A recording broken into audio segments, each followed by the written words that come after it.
Hello students, welcome to Ganesh Coaching and Commerce classes. In the previous lecture, we discussed about uniform and non-uniform linear motion. Okay, so first of all, recap in short. What did we understand by uniform linear motion? When an object covers equal distance in equal interval of time, so we termed as uniform linear motion. And when an object covers unequal distance in equal interval of time, then we termed as non-uniform linear motion. Okay, so think about it. In our day-to-day life, which motion we use? Okay, we use uniform linear motion or non-uniform linear motion. Okay, think about it. We use non-uniform linear motion because when we drive a bicycle, bike or a car, okay, so when there is no traffic in road, so what we do, we increase our speed. Okay, and when on road there is a traffic, okay, so we decrease our speed. So it means that we are changing our speed. We are not going with the same speed. Okay, we are changing. That's why we are performing non-uniform linear motion. Okay, so when we use uniform linear motion in highway, okay, on the highway, because on the highway there is no breaker, and if neglecting the traffic, we will go with the same speed.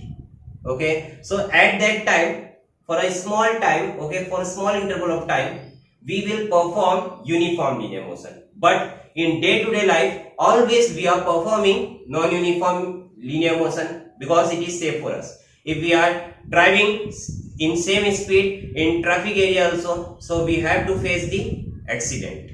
Okay, so accident से बचने के लिए हम लोग क्या करते हैं, जब ट्रैफिक आ जाता है तो फिर हम लोग अपनी स्पीड स्लो करते हैं, और जब रोड खाली हो जाता है तो अपनी स्पीड हम लोग इंक्रीज कर देते हैं. ठीक है, तो हम लोग ने uniform and non uniform linear motion के बारे में देखा था. आज हम लोग नेक्स्ट टॉपिक पढ़ने वाले हैं. ये बहुत ही इंटरेस्टिंग टॉपिक है. ठीक है, interesting as well as important topic of this chapter, that is acceleration. Okay, so before understanding the acceleration, first of all we have to revise about velocity.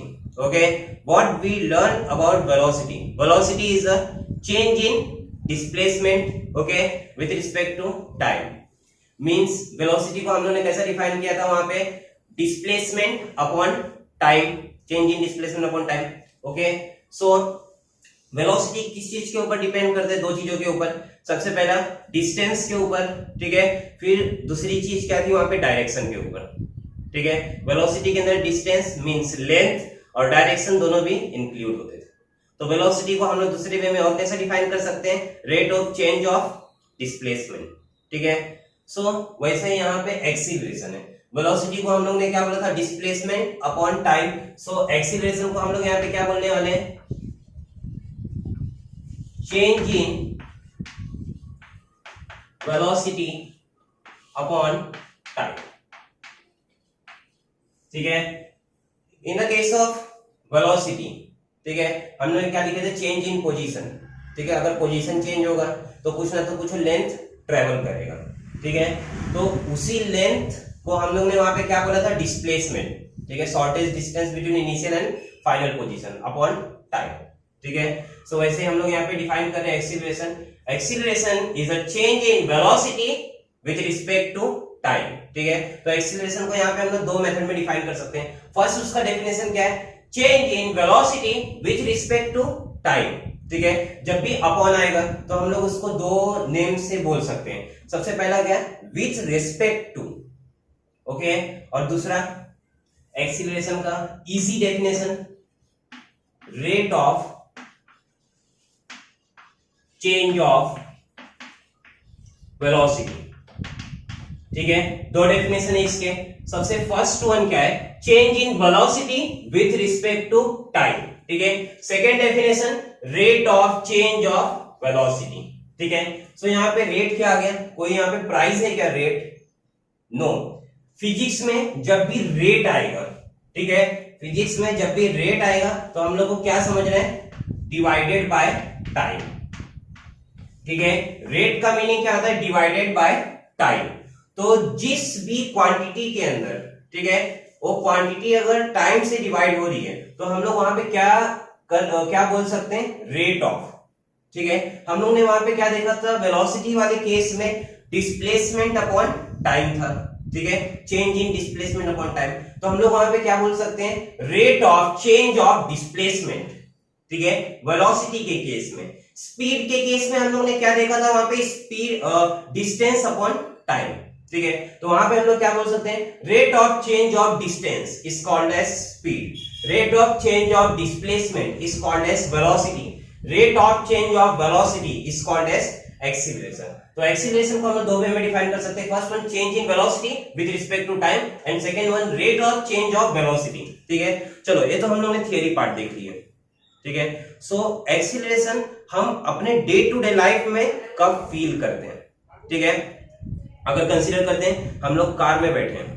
ठीक है, कार जब स्टार्ट होती है तो हमारे बॉडी के ऊपर एक फोर्स एक्ट करता है। ठीक है, जब कार स्टार्ट होगी तो हमारे बॉडी के ऊपर बैकवर्ड डायरेक्शन में एक फोर्स अप्लाई होगा। ठीक है, वो फोर्स किसकी वजह से अप्लाई होता है, एक्सीलरेशन की वजह से। जब कार ब्रेक लगाती है, ठीक है, मोशन में है, फिर वो ब्रेक लगाएगी तो हमारे बॉडी के ऊपर अगेन एक फोर्स अप्लाई होगा।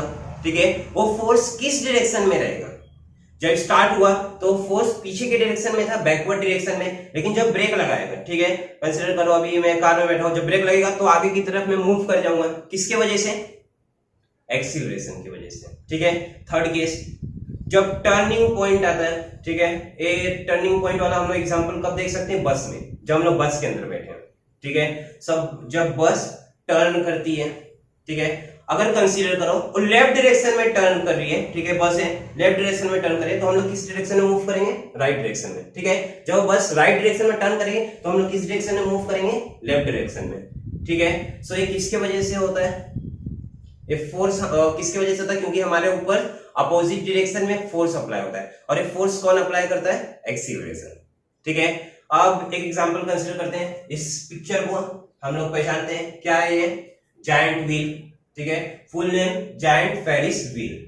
ठीक है, जब हम लोग जायंट फेरिस व्हील के ऊपर जब हम लोग एकदम हाईएस्ट पॉइंट पे पहुंच जाते हैं, जायंट फेरिस व्हील के हाईएस्ट पॉइंट पे ऊपर पहुंच जाते हैं, फिर जब वो नीचे आते हैं हम लोग, ठीक है, तो हमारे ऊपर एक फोर्स अगेन एक्ट होता है।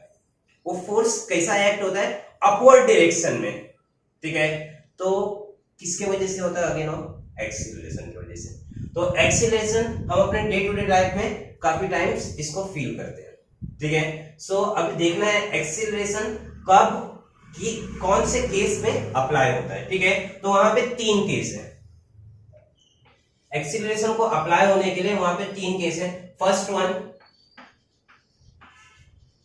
Change in speed. ठीक है, जब हम लोग अपना स्पीड चेंज करेंगे, जो मैंने एग्जांपल लिया था इसके पहले, जब हम लोग कार में बैठे हैं, ठीक है, जब कार स्टार्ट होती है तो हम लोग के ऊपर पीछे डायरेक्शन में फोर्स लगता है एक्सीलरेशन की वजह से। ठीक है, पहले कार रेस्ट में थी, मतलब स्पीड क्या हो गया, 0। अब कार आगे की तरफ जाएगी, मतलब स्पीड को अक्वायर कर रही है। ठीक है, वो अपने स्पीड में आ रही है, अक्वायर कर रही है उसको, तो उसके अंदर क्या चेंज हो रहा है, स्पीड।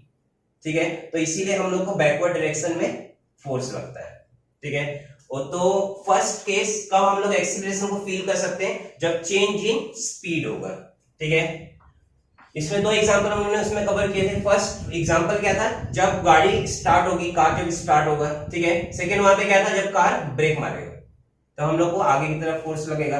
वो फोर्स किसकी वजह से होगा, एक्सीलरेशन की वजह से। तो 2 केस हम लोगों ने इसमें देखा। सेकंड क्या है यहाँ पे, चेंज इन डायरेक्शन। ठीक है, चेंज इन डायरेक्शन, जब डायरेक्शन चेंज होगा। तो बताओ कौन सा एग्जांपल है जिसके अंदर डायरेक्शन चेंज होता है और हमारे ऊपर फोर्स लगता है। कौन सा एग्जांपल था, हम लोगों ने देखा था बस के अंदर, जब हम लोग बस के अंदर बैठे रहते हैं, जब बस टर्न करता है लेफ्ट और राइट, ठीक है, तो हमारे ऊपर एक अपोजिट डायरेक्शन में फोर्स लगता है।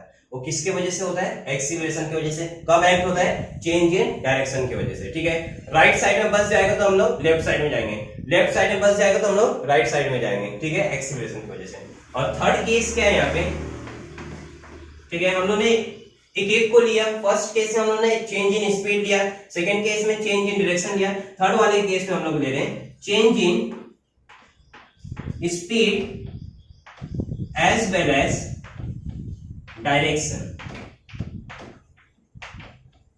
ठीक है, थर्ड केस में change in speed as well as direction. ठीक है, so change in speed as well as direction कब होगा? ठीक है, जब हम लोग टर्न करेंगे किसी भी रोड पे, कंसीडर करना है। चलो एक एग्जांपल यहाँ पे कंसीडर करते हैं। ठीक है, इस ट्रैक पे, इस रोड पे हम लोग अपनी कार को रन कर रहे हैं। ठीक है, यहां से यहां तक कंसीडर करना है कार की स्पीड है 40 किलोमीटर पर आवर। ठीक है, फिर उसको कौन से डायरेक्शन में टर्न करना है? राइट डायरेक्शन में। ठीक है, तो आप बताओ मेरे को कि ये जो कार है देखिए सेम स्पीड से टर्न करेगी? नो, अगर सेम स्पीड से टर्न करेगी तो फिर वो रोड से उतर सकती है। ठीक है, एक्सीडेंट होने के चांसेस है। तो कार क्या करेगा? यहाँ पे अपनी स्पीड को स्लो करेगा। ठीक है, स्पीड को स्लो करेगा, तो जब वो टर्न करेगा तो कंसीडर करना है उसकी स्पीड हो जाएगी 15 किलोमीटर पर आवर। ठीक है, 15 किलोमीटर पर आवर की इसकी स्पीड हो जाएगी। तो यहाँ पे हमारा ये वाला केस तो अप्लाई होता है चेंज इन स्पीड। जब कार टर्न कर रहा है तो स्पीड तो चेंज हो रही है, लेकिन डायरेक्शन पहले वो किस डायरेक्शन में जा रहा था? ईस्ट की तरफ। ठीक है, अब वो किस डायरेक्शन में जा रहा है? साउथ की तरफ। ठीक है, और कैसे बनाते हैं ईस्ट वेस्ट नॉर्थ साउथ? हम लोग को क्या ड्रॉ करना है? सिंपली 4। ठीक है, सो ट्रैक करना है ईस्ट वेस्ट नॉर्थ साउथ। ठीक है, EWNS। सो यहाँ पे इस वाले केस में स्पीड भी चेंज हुआ, डायरेक्शन भी चेंज हुआ, तो ऑब्वियस है कि क्या चेंज हो जाएगा? एक्सीलरेशन। एक्सीलरेशन चेंज हुआ तो हम लोग उसको फील करेंगे। ठीक है, वो फील हम लोग ने देखा, अगर ज्यादा स्पीड में है कार या बस, ठीक है, अगर वो स्पीड को अपनी एकदम मतलब जल्दी में स्पीड स्लो करेगा, ठीक है, तो हम लोग आगे की तरफ मूव करेंगे, आगे की तरफ हमारे ऊपर फोर्स लगेगा। और उसने राइट टर्न लिया तो लेफ्ट डायरेक्शन में हमारे ऊपर फोर्स लगेगा, तो हमारे वहां पे दो फोर्स एक्ट कर रहे हैं। एक तो स्ट्रेट डायरेक्शन में, ठीक है, आगे की तरफ, और दूसरा कौन से डायरेक्शन में? लेफ्ट डायरेक्शन में। ठीक है, सो यहाँ पे अभी हम लोगों ने 3 केस देखे जिसकी वजह से एक्सीलरेशन प्रोड्यूस होता है। अब एक्सीलरेशन के बारे में और देखते हैं। यहाँ पे एक्सीलरेशन के यूनिट्स क्या है? ठीक है, सो यूनिट किसके ऊपर कैसे डिराइव करते हैं हम लोग? फॉर्मूला से। सो एक्सीलरेशन का फॉर्मूला क्या है यहाँ पे? Change in velocity upon time. ठीक है, सो चेंज इन का कोई यहाँ पे यूनिट नहीं है। किसका यूनिट है? वेलोसिटी का यूनिट है और टाइम का यूनिट है। ठीक है, इसके प्रीवियस लेक्चर में हम लोगों ने देखा था कि वेलोसिटी के यूनिट्स क्या है? मीटर पर सेकेंड, किलोमीटर पर आवर। ठीक है, कुछ भी वो वेलोसिटी का यूनिट किसके ऊपर डिपेंड करता है कि हम लोग लेंथ का क्या यूनिट वहां पे कंसीडर कर रहे हैं। ठीक है, उसके ऊपर हम लोग ने यहाँ पे मैट्रिक सिस्टम भी देखा था। ठीक है, वो मैट्रिक सिस्टम क्या था वहां पे? Milli, centi, decimetre, deca, hecto, kilometre. ठीक है, सो क्या था metric system? Milli, centi, decimetre, deca, hecto, kilometre. ठीक है, और नेक्स्ट वाला अपने प्रीवियस वाले से कितने टाइम्स ज्यादा था? 10 टाइम्स ज्यादा था। ठीक है, तो वहां से हम लोग कंपैरिजन भी डिराइव कर सकते हैं। तो उसको याद रखना है, कैसे ट्यून में उसको याद रखना है? इस ट्यून में milli, centi, decimetre, deca, hecto, kilometre. Milli, centi, decimetre, deca, hecto, kilometre. ठीक है, इस ट्यून में उसको याद रखना है। अब यहाँ पे चेंज इन वेलोसिटी, तो वेलोसिटी का हम लोग एक यूनिट कंसीडर करते हैं मीटर पर सेकेंड। ठीक है, टाइम का भी एक यूनिट यहाँ पे कंसीडर करते हैं second. So change in velocity ऊपर क्या है? वेलोसिटी, सो मीटर पर सेकेंड। ठीक है, और डिवाइड में अगेन यहाँ पे क्या है? टाइम, तो टाइम का भी यूनिट क्या है? सेकेंड। तो बताओ यहाँ पे मीटर पर सेकेंड इंटू सेकेंड, दोनों भी क्वांटिटी सेम है, तो पावर आ जाएगा यहाँ पे 1 + 1। ठीक है, 1 + 1 2। सो एक्सीलरेशन का यूनिट क्या हो गया? मीटर पर सेकेंड स्क्वायर। ठीक है, वेलोसिटी स्पीड में सेकेंड 1 टाइम था, एक्सीलरेशन में क्या हो रहा है? हम लोग टाइम से फिर से डिवाइड कर दे रहे हैं, तो इसलिए सेकेंड 2 टाइम्स आ गया। ठीक है, अगर हम लोग किलोमीटर यहाँ पे कंसीडर करेंगे, किलोमीटर आर, तो यहाँ पे क्या आ जाएगा यूनिट एक्सीलरेशन का? किलोमीटर पर आर स्क्वायर। ठीक है, तो ये डिपेंड करेगा कि हम लोग यहाँ पे कौन सा यूनिट कंसीडर कर रहे हैं, स्पीड और वेलोसिटी का। ठीक है, सो अभी हम लोग ने एक्सीलरेशन के बारे में देखा। अब एक्सीलरेशन के यहाँ पे टाइप्स देखते हैं। ठीक है, कितने टाइप्स हैं? तो वहां पे 3 टाइप्स है हमारे टेक्स्ट बुक में, यहाँ पे हमारे सिलेबस में। First one is positive, second one is negative, ठीक है। इंटीजर बताओ, इंटीजर किन नंबर्स का कॉम्बिनेशन होता है? Positive numbers, negative numbers as well as zero. तो सेम यहां पे भी एक्सीलरेशन के 3 पार्ट्स हैं, पॉजिटिव, निगेटिव और जीरो, ठीक है।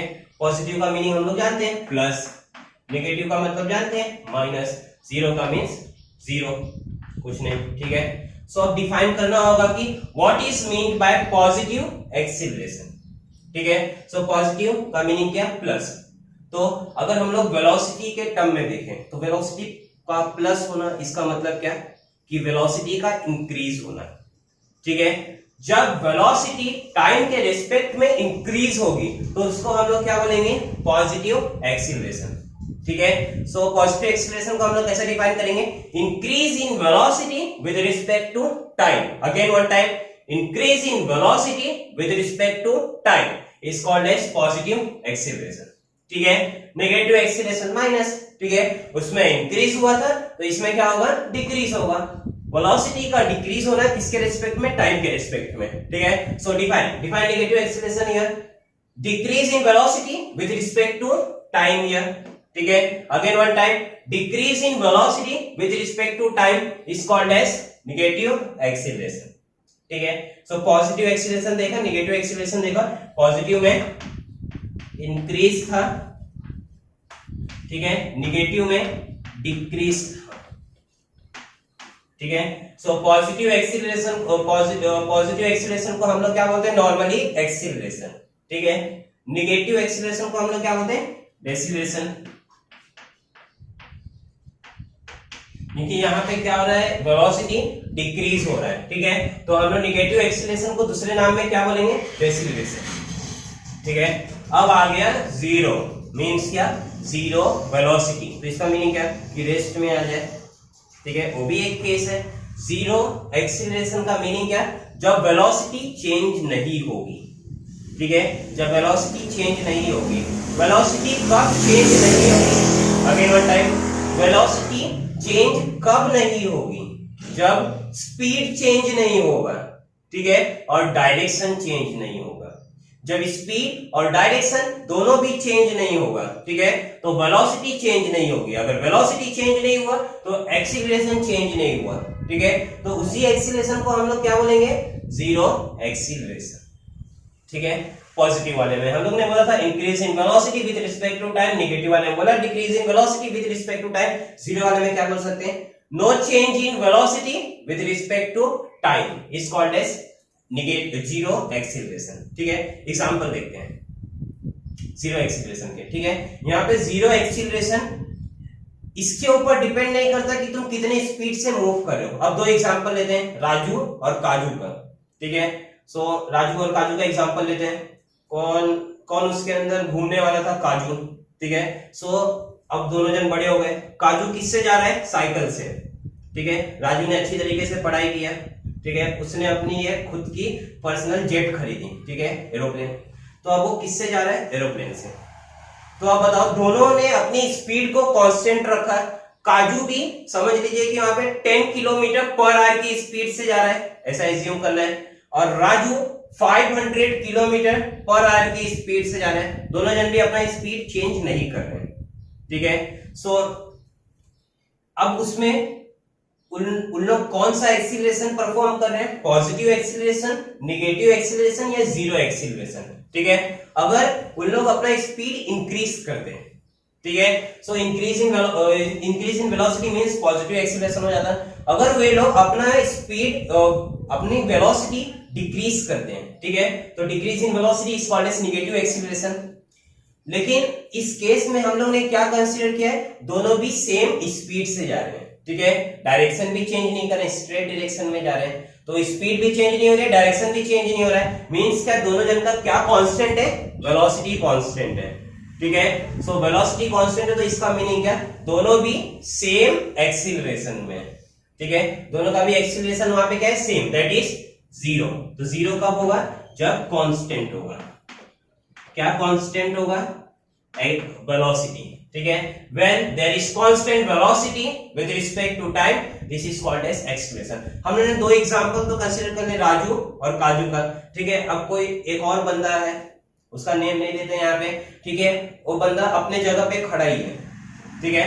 अगेन वो दोनों जन की भी वेलोसिटी चेंज नहीं हो रही थी, वहां पे सेम वेलोसिटी से जा रहे थे, कांस्टेंट वेलोसिटी से जा रहे थे, ठीक है। अब जिस बंदे को हम लोग ने कंसीडर किया है वो भी अपना पोजीशन चेंज नहीं कर रहा है, मींस क्या, अपनी वेलोसिटी चेंज नहीं कर रहा है। उसके केस में भी उसकी वेलोसिटी क्या है, कांस्टेंट, क्या है, 0, ठीक है। क्योंकि स्पीड कुछ स्पीड ही अपना चेंज नहीं कर रहा, कुछ स्पीड में अपने को लाई रहनी है, एक ही जगह पे रेस्ट में खड़ा है, ठीक है। तो उसकी भी वेलोसिटी क्या हो गई यहाँ पे, 0, ठीक है। When velocity 0 means constant, when there is constant velocity, so again वो बंदा भी किसमें होगा, 0 acceleration में, ठीक है। So here we completed topic acceleration, okay. It is a very important topic of this chapter, ठीक है। इसको रिवाइज करना है, and again if you have any difficulty then you can ask me. On next lecture we will learn about the equations of motion, ठीक है, जो किसने बताए थे, सर आइजैक न्यूटन ने, ठीक है। Okay, thank you.